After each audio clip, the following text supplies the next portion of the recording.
Okay, afternoon everybody. I like those videos for two reasons.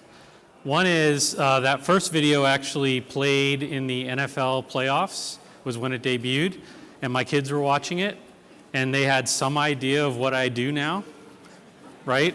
Because it's very difficult to explain to an 11-year-old and a 17-year-old and a 20-year-old what blockchain is when it's not Bitcoin. The second reason why I really enjoyed those videos was it kind of sets the tone of this conversation, which is there is a lot of really interesting, exciting stuff going on in the world around blockchain, but my job is to figure out how that applies to federal government. So I've been in public sector for 25 years. It's my 20th year with IBM, just celebrated my anniversary here. And I am trying to figure out now, taking away the hype, why is this really applicable? So hopefully in the next 29 minutes, we will get some real view of why this is applicable for government, okay? So the first question is, why do you care? Okay, and that's a really important question around blockchain. The general mentioned earlier today, technology is not for technology's sake. There has to be a challenge. And so when we're talking about blockchain, we need to talk about the challenge in a business network, okay? So a business network, my favorite example is, the FAFSA for getting your kid through financial aid in college, right? All of us are shaking our heads, we've been through that process. It involves a lot of different organizations working together for the same goal, but today there's trust, transparency, accountability, and visibility issues in that network, okay? And at the end of the day, what blockchain is going to help us to do is bring that network together to do something it couldn't do before, okay? So think about the business networks that you're involved in for the rest of the session today. That's what we're going to start with blockchain. Now, I'm not going to do blockchain 101, and those of you who've been in here who have had me do it are like, thank goodness he's not doing blockchain 101. But what I am going to do is tell you, of all the conversations I've had with government, there's a couple of themes that come out as to why blockchain applies. The first is open government and selective data sharing, not just of the data, but around the rules of the data. So the only blockchain 101 I'll give you, right, is that you have a block. You're updating a local transaction database of that block. It's then going to be available to others in the business network. And I know that block is protected. I know that block has a hash of the previous block. It allows me to know that it hasn't been tampered with. It's immutable, right? And so that second point around cybersecurity and privacy, that's the other reason why folks are getting excited. Is not only does it provide that data sharing, but it protects from the outside, and it provides the ability to have privacy from the inside. Selective data sharing, right, in that network. Not everybody can see everything all the time. The last piece is that government is very interested in blockchains a lot of times because they have a regulatory compliance role. In a lot of cases, they actually sponsor this business network and what's going on. And we'll hear some of those examples today. So at the end of the day, I really like this picture. The picture on the left shows you kind of the existing system of today. Multiple members of the business network, all with their own view of what is the truth in a legacy system, all having to have point-to-point connections to connect back to anybody else in the network, right? Often through a middleman. What blockchain is going to enable is, I call it, it's going to give you Kevin Bacon 1 degree of separation, right? You're going to be able to connect in and talk to and share data with any member of the business network, right? You're going to be able to do that in a way where there is a shared view of the truth in that business network, and yet you're going to be able to still do whatever it is you do, including accessing your legacy systems. So think of it as kind of something on top of what you might have today. And then there's a couple of really exciting things that blockchain brings to the table, including things like permissioning, increased trust in the network. If I get rid of one of those members of the business network, like that bank goes away, I can replace it with another bank and have them have access to all the previous transactions. So there's a lot of really intrinsic value there. So when I came up and did this session, I was excited about the panel that I was able to bring to the table here, but I wanted to be able to give you a little bit more about what blockchain is. So deviously, we have 4 demos waiting for you in the auditorium after this session. We have one with the CDC around a better data sharing around population health information. We have one around our work with Maersk in supply chain and visibility and paperless supply chain. We have another one around our work with Walmart, which is basically how you take food safety and turn an investigation of 6+ days into what, piece of lettuce was infected with E. coli to less than 10 seconds in a blockchain. And we also have one around data usage agreements.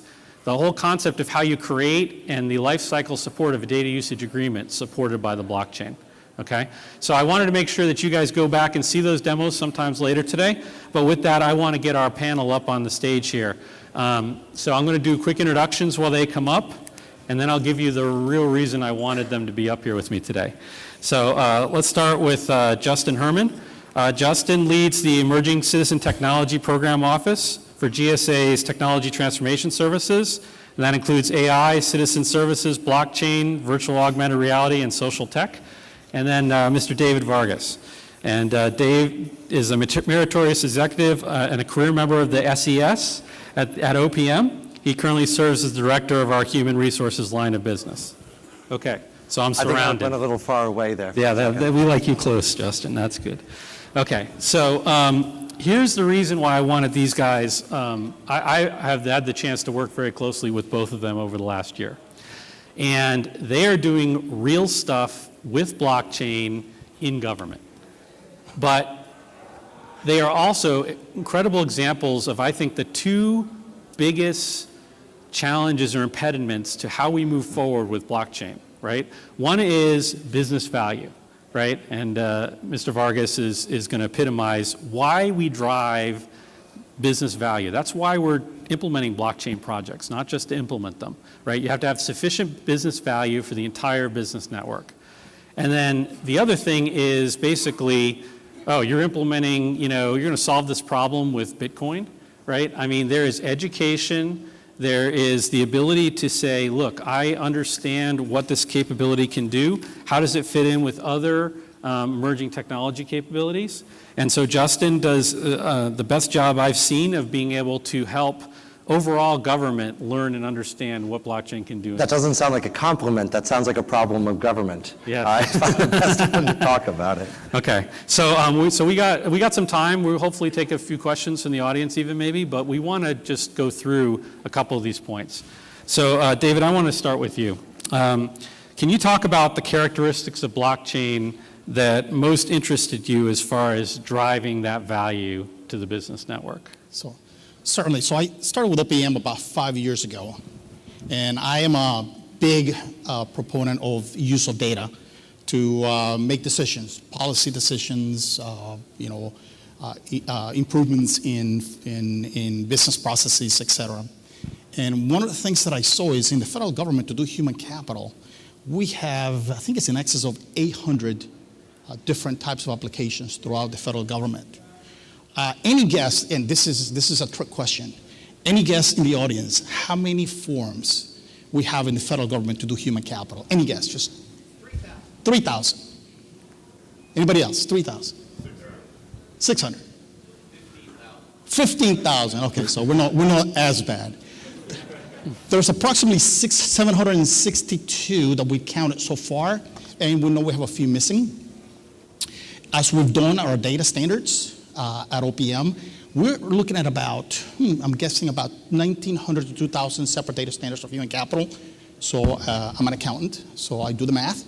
That's about 3 data elements per form. So as you can imagine, we have this huge duplication of components that are coming in. Not just that, but the data that we get, at best, to do employee transfer, for example, it takes about 60 days to get your leave transfer when you go from one agency to another. When you try to do retirement, to get the data to do your retirement processing, it's, I think it takes about 2 months right now to do retirement determination. So the timeliness of that data is so critical. So one of the things that I'm looking for as a government executive is looking for ways where I can have access, almost immediate or near immediate access to the data. I like the immutability, and you're going to hear that word over and over and over again. What that means is there's auditability of the data, so it doesn't disappear. Now, people make mistakes, you fat finger things, but if you have the ability to maintain that record there, and then the only way to change it is to have a new record that overrides it, there is that traceability of that particular transaction. And my favorite component is if I can actually figure out a way, and we will, to get data as transactions are approved in transactional systems, and I don't care what transactional systems we have.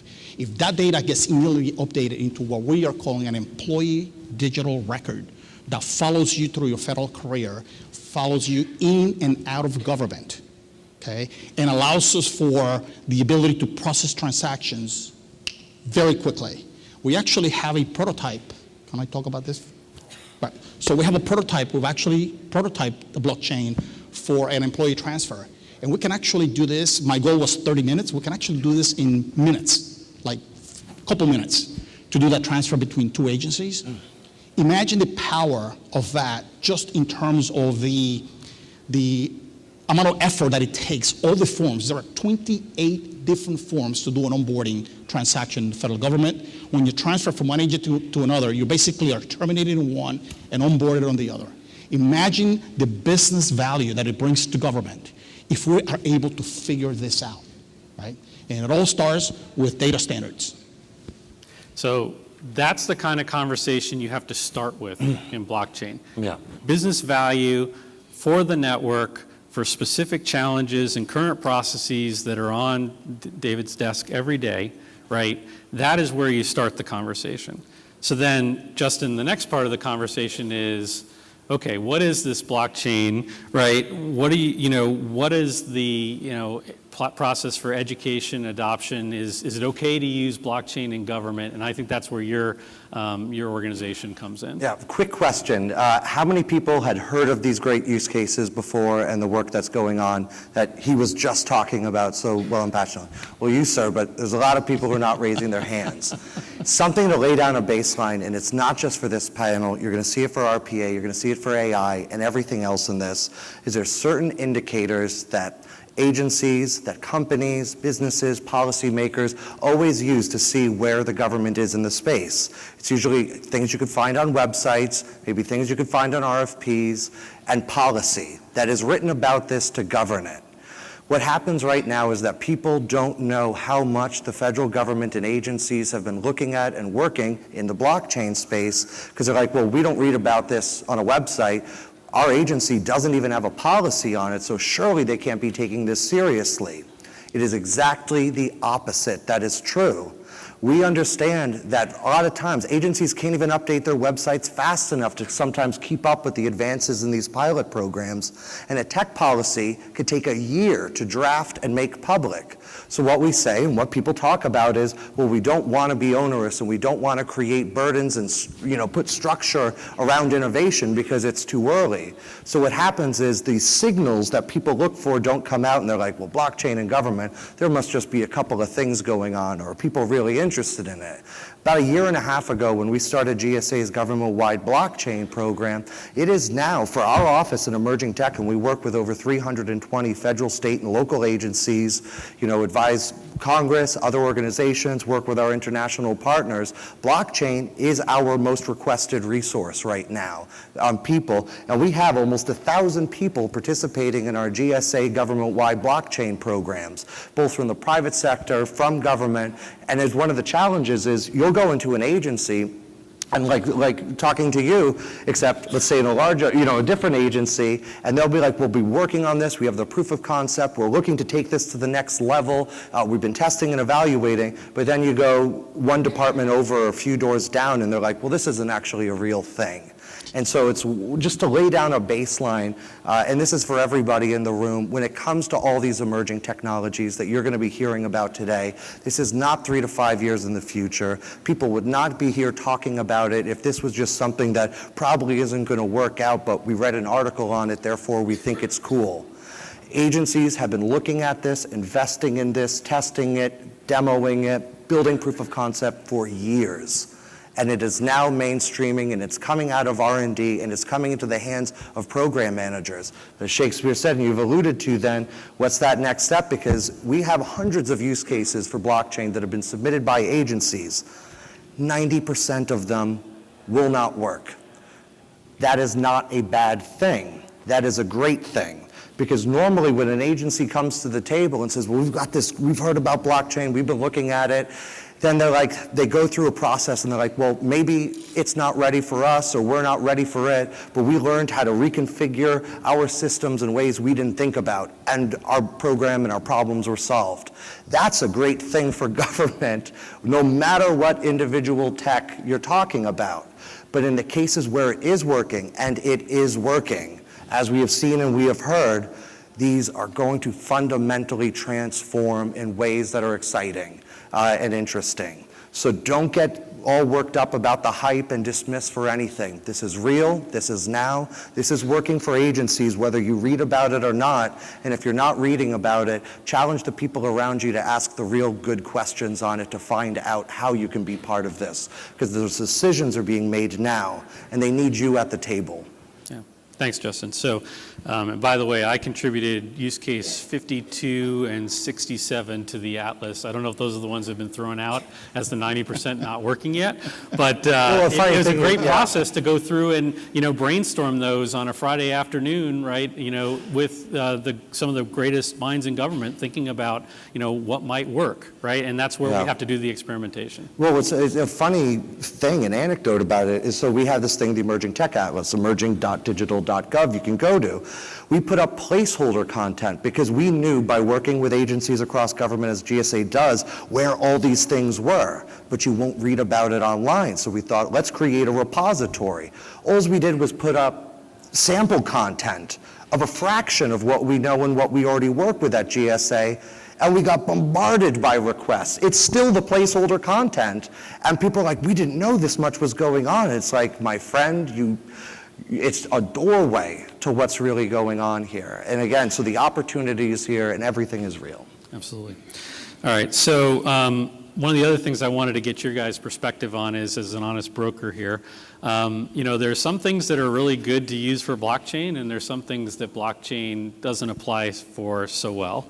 So I'll let you be the positive guy, absolutely. David. What are some of the things that you've seen that blockchain really works well for?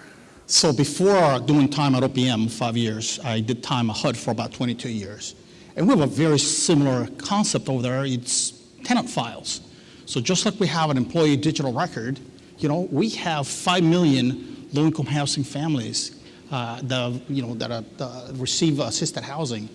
And it's kind of the same thing, except it's 4,100 agencies nationwide that have all of this information, name, address, social security number, family composition, things of that nature, that reside within a housing agency's databases and then get uploaded into HUD on a periodic basis. And it is, let me just put it, it's a challenging process. Let me put it, that's the best way to put it. So if we can do this at OPM with employee digital record, there's absolutely no reason why we can't leverage that capability to other agencies, criminal files. We started kind of brainstorming on this, and it's just the possibilities are just endless in government. Anytime you have an issue of data transfer where you need that data right away, not 3 months, not 6 months, not a year from today, where you have to make absolutely certain that data is accurate, right? So if you're paying subsidies or if you're cutting a check to a federal employee, that data's got to be timely and accurate. I think this is probably one of those technologies that would just advance, just kind of take us to what I call nirvana, which is the best way of doing business, at least for the time being, until somebody figures out a way to do this through osmosis or some other way. Right. And then the other thing is, I think all those examples you mentioned had a pretty extensive business network, right? It's not like that data resides in one area, is centralized, is probably aggregated, is probably got transactional integrity issues, tech term, right? And I think that's the other place, is that, with a blockchain, those members of the business network can get value, and they can get value just by interacting with each other. right, around some of those questions. You think about the city of New York around, I need a view of that housing, information because I'm working with the landlords or that sort of thing. American taxpayer. I was just at a data coalition. I'm going to give a plug to the data coalition and Hudson Hollister, who runs that. And we're looking at Data Act and so many really cool things they're doing in there. And they're now mapping actual financial data with business, government business data, and looking at things like homelessness and how much we spend in homelessness throughout the United States. Problem is the data, and I was talking to the gentleman there that runs the project. Said, how do you deal with the cadence of the data when it comes in? And some of the data was from 2016, some of 2017. He goes, well, that's our challenge right now, right? So if we can figure out a better way government-wide to be able to bring that data and we can display it, not just for our programs internally to government, but to the American taxpayer who's giving us the money to do all these wonderful things. Yeah, absolutely. All right, so you volunteered for this. I told him to, no holds barred with the hard or nasty questions. So Now I'm what instantly are the regretting this. places, or where have you seen where maybe blockchain's being recommended that it's not the right fit? I don't know. So I was thinking about this ever since I volunteered for this hard question. And so I don't like to say like what's a good or bad because honestly, with enough pizza and Code Red Mountain Dew, coders can get a lot done.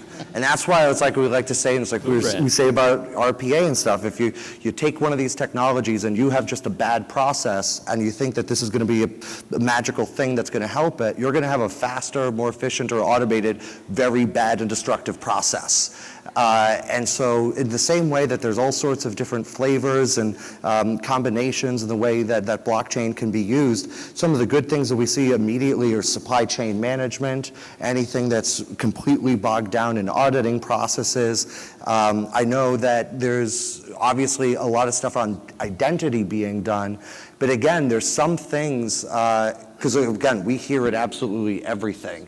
And sometimes when you get blockchain into a conversation and you open it up to dialogue, everyone's like, well, we need a Fed coin, and we need a Fed coin. And usually the bad ideas come in when people can't differentiate Bitcoin from blockchain. And then make recommendations because they're passionate about it, they know the technology, and maybe they can see a little bit farther down the road than us. But no, overnight we're not going to have FedCoin.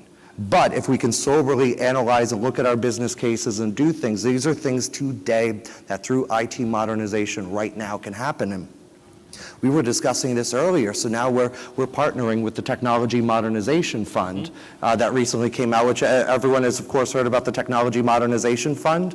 It's $100 million available to agencies as essentially a no-interest loan to help them kickstart their modernization processes, specifically to update legacy IT systems. This summer, we're partnering them to work with agencies and companies to help them craft their proposals in things like blockchain and robotics and AI in order to tap into that fund and again deliver like right now on these things that we sometimes think and talk about are 3 to 5 years from now. That's an exciting thing to achieve that we can all achieve together this summertime, is to take that promise of what we think is the future and put those savings and better programs in the hands of the American people now. Yeah, and so we were talking about this earlier. And I liked how the kind of conclusion we got to. Even if it's not a fit for blockchain, even if it's a pure identity challenge, or it's really a challenge in the current business process, or it's just, 4 members of the business network that won't agree it's sunny outside, right? Yeah. Even if it's those things, still as a result of that visualization, as a result of that investigation, right, there's still often conclusions that can say, oh, I can bring in robotic process automation, or I can go do a design thinking session or I can build better governance into my network. So a lot of times that can take place, and then you can maybe revisit blockchain later after that core problem is addressed. That's exactly it, and that's what happens when organizations smartly approach modernization, is just because you're not writing a check for $5 million to do it now doesn't mean literacy around the process can't help you otherwise. Now, usually my job is to help other agencies, and so for instance, on the next panel, Ed Burrows will be joining us, part of GSA's Robotic Process Automation Governance Board. I don't have to look too far outside of government to find great things, because our acquisition services within GSA and the Office of the Chief Financial Officer, PBS, they have all worked hard to get smart on this and are passionate about it. And we had a pilot for blockchain within GSA, acquisitions. It worked well. And it wasn't taking this clunky thing off a shelf. It wasn't creating GSA coin. It was using thin layers at the appropriate time of where blockchain would work, where some intelligent automation could work, and how it all fits together as part of a larger process that isn't the same process. It's a better rethinking of it. And that combination, that discrete combination, reaped grand results that will be advancing farther on a larger scale, which they will share at other times and talk about. But again, that's just an example of even what people will tell you should be looking at in blockchain. There's all sorts of clever things today that could be done now. But if your goal is, well, I want to do blockchain, that's fantastic. Go out and check out the demos out there. But if your goal is that you want to solve your problems, there's a good chance that blockchain could play a role on it. But if not, even just understanding it is going to open you up to different things. Yeah. And so what I always say is that the intersection is one, a really, applicable use case to the value that blockchain can bring the business network. The second thing is that it's got to have value to all those members of the business network so that they would participate, right? And then the third thing is you need a champion. You need somebody who's going to bring together that business network into discussions. We have two right here today, right? That can do that. Don't be afraid. So Elon Musk, SpaceX, is putting people on Mars. We have 5G coming in from Verizon. The Capitals won. The Capitals Game 7. There we go. If Tim Wilson could punch a helmet off someone's head in a game, you can sit in a meeting and learn more about this. Absolutely. I promise you. Right? All right, we have media in the room. That may Frank be showing up Conkle, there's your quote, wherever you are. Don't be afraid to experiment. There's nothing wrong with, just maybe it's not the right thing, but just take a look at it, right? Yeah. So David, I want to give you kind of the last word, and then I have one summary to talk about how to get started. So you've been through a POC. So, and that puts you, in my mind, in kind of rarefied air in government, having been through the process. So I would just like you to mention one or two things that maybe surprised you about the process, right? Good would be better, good or bad, right? But I think it would be important for folks to see, right? There is something besides, there's going to be a proof of concept. There is an after, right? And maybe you could share that. All right. So don't be afraid. When I first heard I've never heard of blockchain before in my life when we first started this process. I'm not a technologist. I'm a CPA by training. But I had a chief technology architect over at OPM came back and said, hey, this looks really good. Let's take a look at this. And so I went to my investment review board within OPM, and I asked for the authority and the resources to just test it out. If we can do, if MIT can provide us in 15 years with unlimited energy, and they said they believe they can, we can figure out how to transfer data from point A to point B quickly and safely, right? So they gave us the funding to do this. What surprised me the most is it took us longer just to get a contract in place than to actually complete the prototype. Actually, I'm sorry, I shouldn't be surprised by that. But it took long. Actually, the speed to delivery using an agile process was just amazing. In less than a 2-month period, we can actually, through blockchain, demonstrate an employee transfer from one agency to another agency successfully. And not just that, but actually print, we don't need forms, but print the form, because there are folks that gotta have the forms. So be able to do that, be able to populate forms and actually use the data that was just transferred electronic. I thought it's very powerful. Yep. And I think that part of that I'd echo on is that user experience, to be able to see the business value. If you're doing a proof of concept, don't show blocks showing up on a blockchain in the back with 40 data elements. Show the value, show the wait time that's been removed, show the delays that have been, kind of taken care of, show the notifications that can happen, right? Show the correctness that now is there, show the I don't have to fill out all these things because it's pre-populated. Yeah. And I think that was just a plug for your contract vehicle option, right, working with the modernization fund. So. No, and that's something, and actually it's an invitation to all of you. June 8th, we're going to be having a large workshop at GSA. Agencies can sponsor teams to go. Take the ideas that you've had and worked on, register for this. It'll be sent out through our channels today to sit side by side with Technology Modernization Fund program management office executives to work with you to craft the proposals to win and be able to tap into that fund. And again, this is opportunities right now to use this stuff for IT modernization this summer. And please take advantage of it and make it a great summer. All right, 12 seconds left. This is how you get started. Get that, use case identified. Work with that sponsor. Define a proof of concept. Work through agile sprints. Don't go too far before you go back to your stakeholders with value. Then you want to move into a pilot, into production, so you can show that business value. Then you're going to scale. So I think that we're out of time. Thank you very much. Okay. Thank you. Thank you so much. Thank you, sir.